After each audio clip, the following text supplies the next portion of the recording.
Hello à toi, j'espère que tu vas bien, que ce podcast te trouve en santé et en joie. Aujourd'hui, j'ai à cœur de partager avec toi une parole du Seigneur. Je crois qu'elle va te bénir comme elle m'a béni. Alors, si tu as ta Bible, ouvre-la dans 1 Jean au chapitre 4 parce qu'on va méditer. À toutes!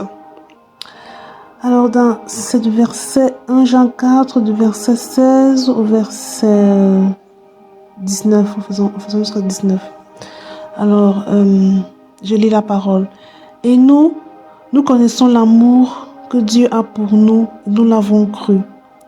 Dieu est amour. Celui qui demeure dans l'amour demeure en Dieu, et Dieu demeure en lui. Oui.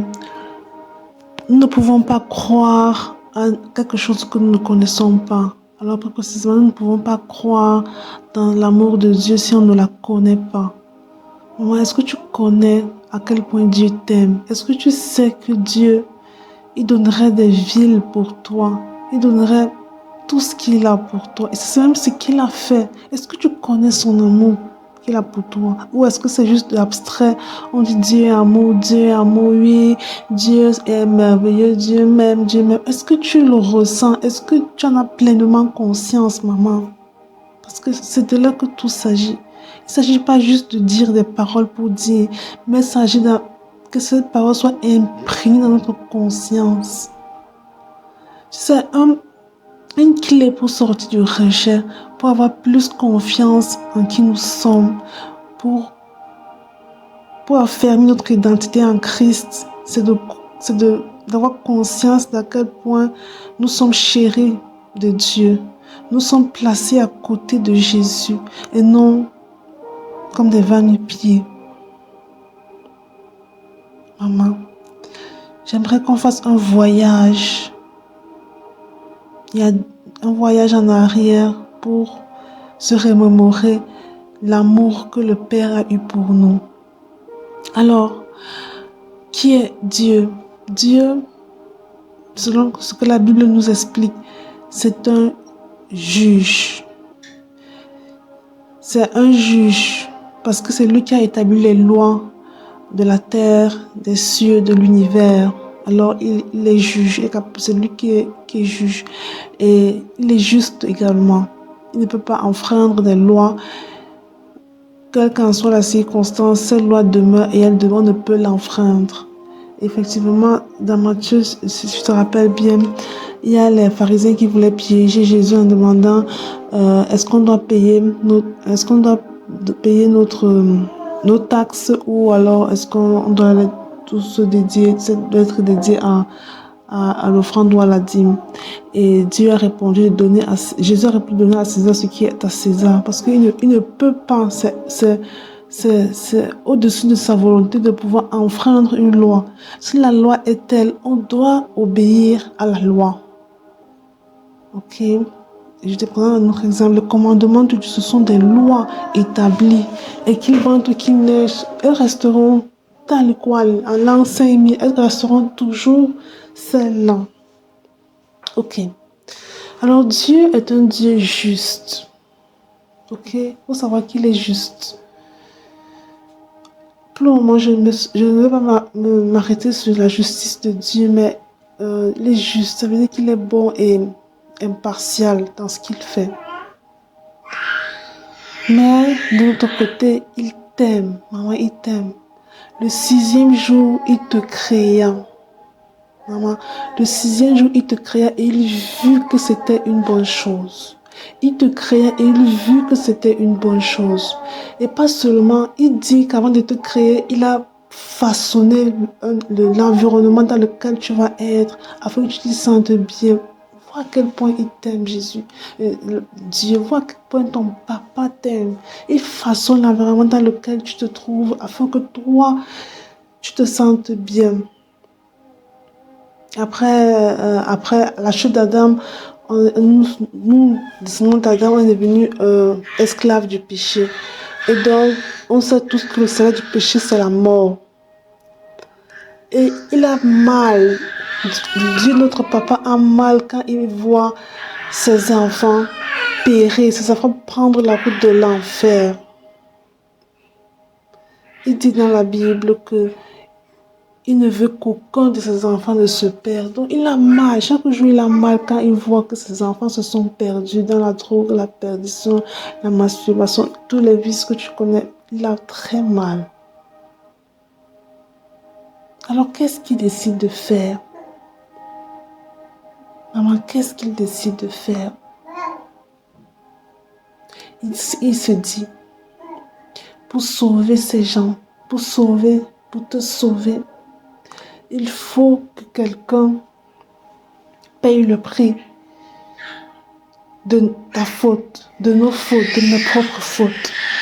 Il faut que quelqu'un paye, parce que si on me donne, ou si on te donne 10 000 ans, une génération entière, un millénaire entier, tu ne réussiras pas à expier tes péchés. Alors, qu'est-ce qu'il fait? Il dit, ok, quelqu'un, il a demandé dans le royaume des cieux, est-ce qu'il y a quelqu'un qui voudrait bien descendre sur la terre pour payer le péché, les fautes de l'humanité? Est-ce qu'il y a quelqu'un qui se porte garant pour faire cette œuvre? Est-ce que tu sais qui a répondu? Est-ce que tu sais que les anges, les chérubins, tout ce ministère se sont décalés? Mais il y en a un qui n'a pas eu peur. Il y en a un qui a dit, qui a compris le cri de cœur de son papa. Il ne s'est pas défilé. Pardon pour le cri de mon fils. Mais il y en a un. Mais je veux que tu restes concentré parce que c'est important de comprendre l'amour de Dieu. Il ne s'est pas défilé, c'est Jésus. Jésus a accepté d'endosser le péché en venant sur terre, d'endosser le mal, d'être soumis à les forces du mal en venant ici. Alors que la Bible dit que Dieu, il est tout puissant, il est souverain, mais en arrivant, il a décidé de se soumettre à ses lois. Sauf le péché, il n'a péché ni en pensée ni en acte, mais il a porté sur lui, il a sur lui les traces des fautes que nous avons commises. Et lui me dit que le châtiment qui donne la paix est tombé sur Jésus, maman. Le châtiment qui te donne la paix est tombé sur Jésus. Est-ce que tu réalises qu'il y a quelqu'un qui a déjà payé ce prix pour que la paix te soit accordée? Alors tu n'as plus besoin de t'inquiéter. L'amour de Dieu est à ta disposition et ça coule. Ça coule, maman. Dieu t'aime. Il t'aime au prix du Fils bien-aimé Jésus. Au prix de son sang coulé à la croix, maman. Je veux que tu fermes les yeux et que tu visualises la croix. Tu visualises la crucifixion de Jésus. Son sang versé dans chaque partie qu'il a été versé. Dans chaque partie que son corps a été cloué. Son sang a coulé de son côté gauche, qui est le cœur. Ce sang qui a été versé, c'est pour que plus jamais toi tu te sentes humilié, pour que plus jamais toi tu te sentes rejeté, parce qu'il a fait pour te dire que ma fille, je t'accepte et je t'aime. Peu importe ce que font les hommes, moi je t'aime. Maman, mes paroles ne sont rien comparé à ce que Dieu veut dire de toi. Dieu t'aime, maman.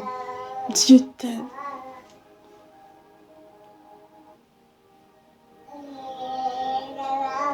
Oublie ce que les autres t'ont fait et regarde à l'amour du Père, à l'amour de ton papa fidèle pour toi.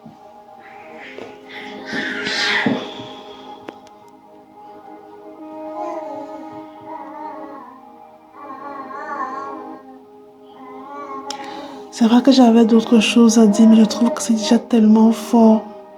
Alors, j'aimerais m'arrêter là et j'aimerais qu'on prie un petit peu. Ok, maman? Ok. Je bois un peu de l'eau.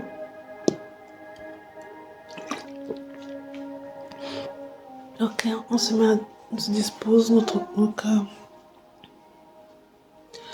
Moi je viens puiser, puiser, puiser plus de toi, papa, papa, papa. Moi je viens puiser, puiser, puiser de ton amour. Oui, papa, me voici. Des fois, j'oublie même que tu es mon papa. Papa, je me sens seule, je me sens incomprise, pas vue. Alors que tu as payé un prix fort pour moi. Je veux comprendre ton amour, papa. Je veux le connaître. Je veux l'expérimenter, papa. Me voici. J'ai besoin de toi. Je veux puiser dans tes sources d'eau d'amour. Papa, inonde-moi de ton amour. Papa, me voici, papa. Inonde ces moments de ton amour, papa. Moi, je veux puiser, puiser, puiser. Plus de toi encore, encore, encore. Oui, papa. Déverse-toi dans le cœur de ces mamans, dans le cœur de ces mamans meurtries.